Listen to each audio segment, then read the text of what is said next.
My girlfriend posted our entire argument on TikTok with my face visible, captioned, "Toxic men exposed." I didn't respond online, just sent the video to her cops and filed a complaint since she'd violated my privacy. Her tearful call after her influencer dreams cost her. I, 29 male, need to vent because I'm still processing what happened last week. My girlfriend Mia, 24, of 8 months, just nuked our relationship in the most public, humiliating way possible, and now she's crying about consequences. We had an argument Tuesday night. Nothing crazy. I'd asked her to please not film everything we do together. She's been trying to become a TikTok influencer for months, constantly filming our dates, meals, even intimate moments for content. I hit my limit when she filmed me consoling her after her grandmother passed, then posted it with some inspirational quote about finding strength in love. While I'm literally wiping her tears in the background, the argument was me saying, "I need you to respect my privacy. Not everything needs to be content." She got defensive, saying I was unsupportive of her dreams and controlling. I stayed calm, explained I just wanted boundaries. Normal couple stuff, right? Wrong. Wednesday morning, I wake up to 23 texts from friends. "Dude, are you okay? Did you see what Mia posted? This is messed up." She'd secretly recorded our entire argument on her phone propped against something. Posted it on TikTok and Instagram Reels. My face fully visible, her face conveniently mostly off camera. The caption: "When toxic men try to control your dreams, # toxic masculinity, narcissist know your worth." The video was edited to make me look terrible. Cut out all context, just me saying things like, "I don't want to be filmed and this needs to stop," with dramatic zoom-ins on my frustrated face. She added text overlays like red flag behavior and emotional manipulation. Within hours, it had 50K views. Comments calling me trash, saying she should leave me, diagnosing me as a narcissist. Some people found my LinkedIn from my face and were commenting there. I didn't respond online. Didn't comment, didn't make my own video. Instead, I screenshotted everything, downloaded the videos, and went straight to the police station. See, we live in a two-party consent state. Recording someone without their knowledge in a private setting? Illegal. Posting it online? That's distribution. The officer took my complaint seriously, especially when I showed him the LinkedIn harassment. Got a case number. Formal complaint filed. Then I called my company's HR, gave them a heads up about the situation and the police report. They were incredibly supportive, even offered to have legal look into defamation options. Next, I packed everything of hers at my apartment into boxes, changed my locks, she had a key, blocked her on everything except text, needed that for evidence. 2 hours after filing the report, she texted, "Baby, the video is going viral, 100K views. This could be my breakthrough." I replied, "Check with the police. Case number, you recorded me illegally. Good luck with your breakthrough." Radio silence for exactly 37 minutes. Then my phone exploded. Update 1. The meltdown was epic. Within an hour of my text, Mia called 19 times. I didn't answer, but she left voicemails that got progressively more unhinged. First one: "What do you mean police? This is insane. It's just a video." Fifth one: "You're trying to ruin my career. This is so typical male behavior." 10th one: crying, "Please call me back. We need to talk about this." Last one: "You're such a piece of garbage. I hope you're happy destroying my life." Thursday morning, 7 a.m., someone's pounding on my door. It's Mia with her best friend Ashley, 26F. I talk through the door, didn't open it. "Mia, teeth, open up. We need to discuss this like adults." Me, "There's nothing to discuss. You have a police complaint against you. Talk to them." "Are you seriously doing this over a TikTok? You're ruining her life." Me, "She posted my face without consent in a state where recording requires two-party consent. She ruined her own life. I'll delete it. I'll delete everything." Too late. It's been downloaded and submitted as evidence. Your boxes are in the lobby with management. Don't come here again. "Ashley, you're pathetic. A real man wouldn't be such a baby about this. A real partner wouldn't secretly record and publicly humiliate someone for views. Goodbye." They left, but not before Mia tried using her key. The look on her face when it didn't work? Priceless. Here's where it gets interesting. I have a cousin who's a paralegal. She did some digging. Turns out this wasn't Mia's first rodeo. She had 2 previous TikTok accounts that got banned. Why? Similar content with her ex-boyfriends. She literally has a pattern of dating guys, creating drama, filming it, and posting for views. I sent this information to my lawyer. Yes, I hired one, who added it to our file. Pattern of behavior, baby. Friday afternoon, Mia's mom Cheryl called me. This woman who'd always been sweet to me suddenly turned into a demon. How dare you involve the police over some silly internet video? Your daughter committed a crime. She's facing consequences. She's just a young girl trying to make it. You're destroying her future. She's 24, not 12, and she destroyed her own future when she broke the law for TikTok views. Drop the charges, or I'll make sure everyone knows what kind of man you really are. Me. That's witness intimidation. I'm recording this call legally, by the way. One-party consent for phone calls in our state. Would you like to continue threatening me? She hung up. The video hit 200K views before TikTok took it down. But the internet is forever. It was already reposted across multiple platforms. Update 2 Monday morning. The escalation continued. I get a call from my boss. Someone sent our company's official Instagram hundreds of messages claiming I was an abuser and demanding they fire me. They included screenshots from the video. Thankfully, my boss was already aware of the situation. HR had my back completely. They responded to the harassment with cease and desist letters and reported the accounts for targeted harassment. But Mia wasn't done. Oh no, she decided to double down. She posted a follow-up video without my face this time, crying about how my toxic ex is trying to silence me with the police, and started a GoFundMe for legal fees to fight my abuser. She raised $300 before GoFundMe shut it down. Turns out you can't raise money for legal defense when you're the one who committed the crime. Who knew? Tuesday, her flying monkeys arrived. 3 of her influencer wannabe friends started posting about me.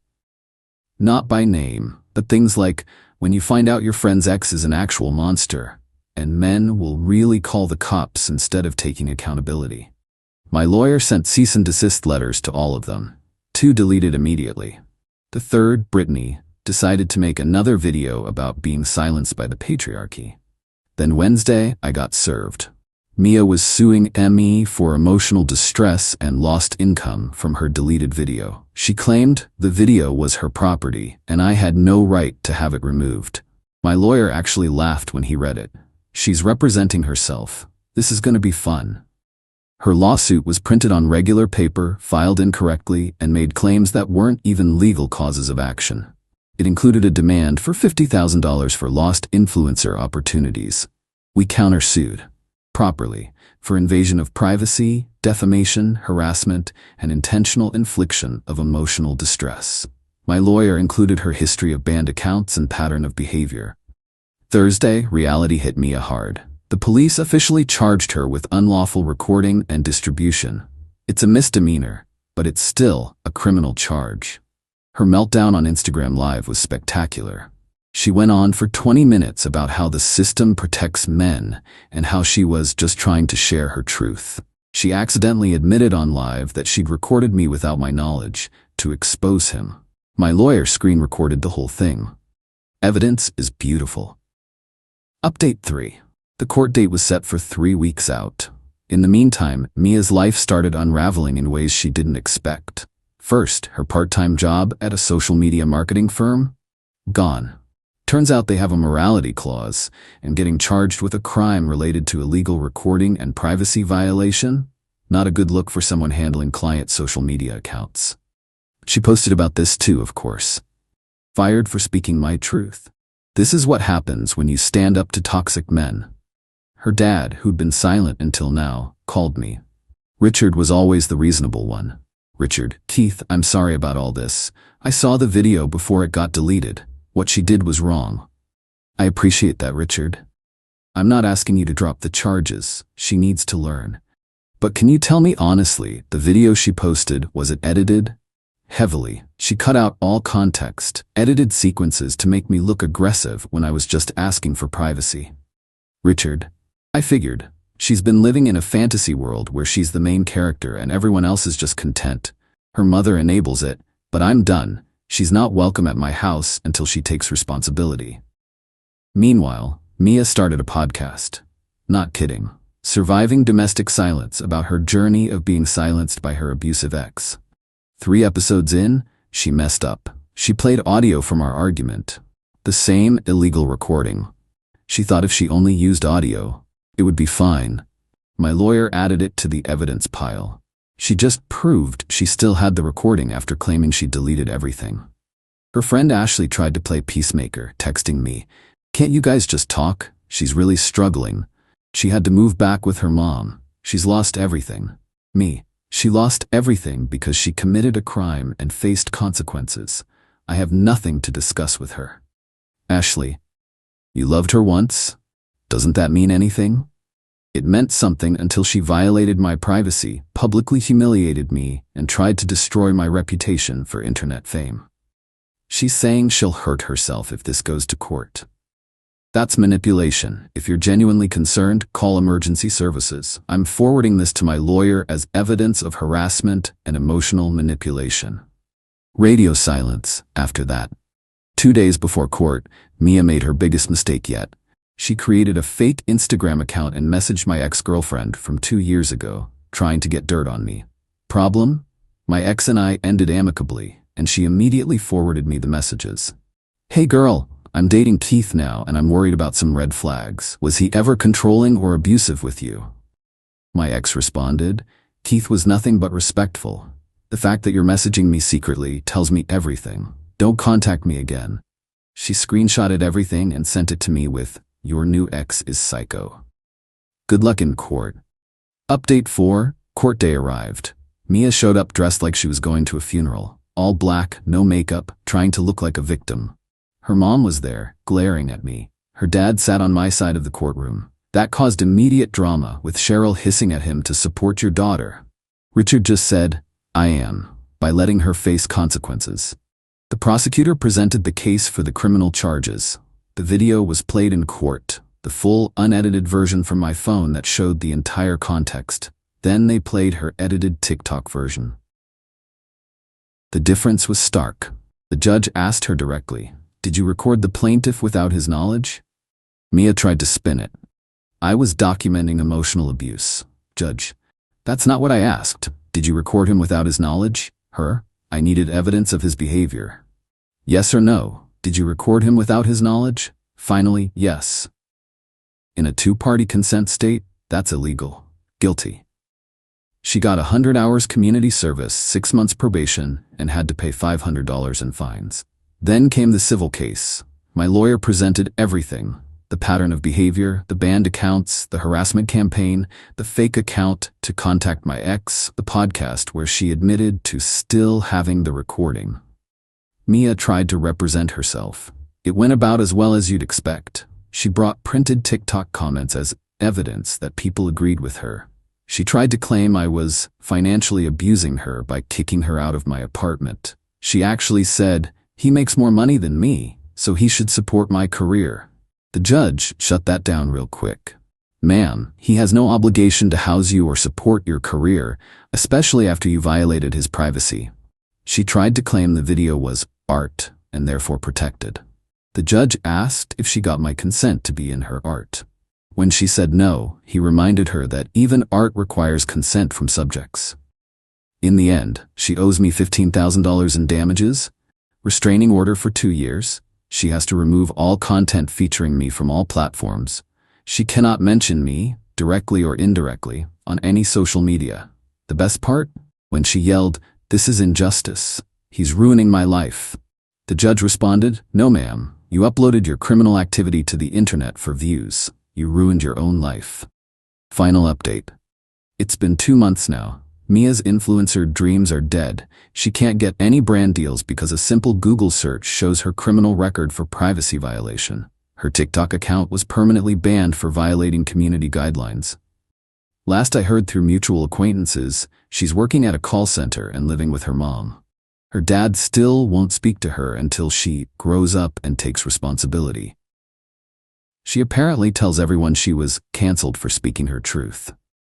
Her friend Ashley reached out last week to apologize.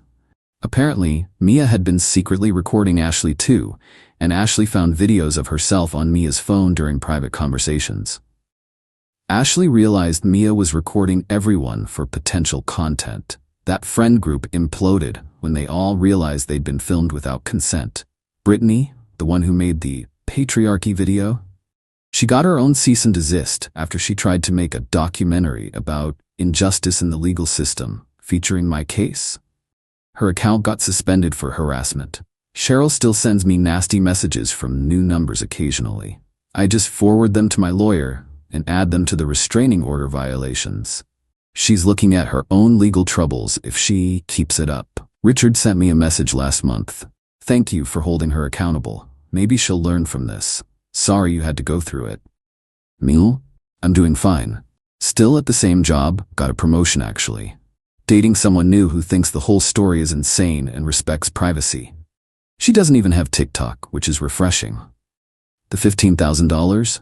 Her wages are being garnished. I get $200 a month. It'll take years to collect, but it's the principle. Every month she gets that smaller paycheck. She's reminded that actions have consequences. For anyone wondering if I feel bad, no. She tried to destroy my reputation for views. She violated my privacy, broke the law, and then played victim when faced with consequences. She made her choices. The irony? If she'd just respected my boundary about not filming everything, we'd probably still be together. But she valued potential internet fame over our relationship and my privacy. She wanted to go viral. Well, she did, just not how she planned. Lesson learned: when someone shows you they value clicks over your consent, believe them. And when someone films you without permission in a two-party consent state, call a lawyer. Her TikTok bio used to say, "Living my truth." Now she's living with consequences.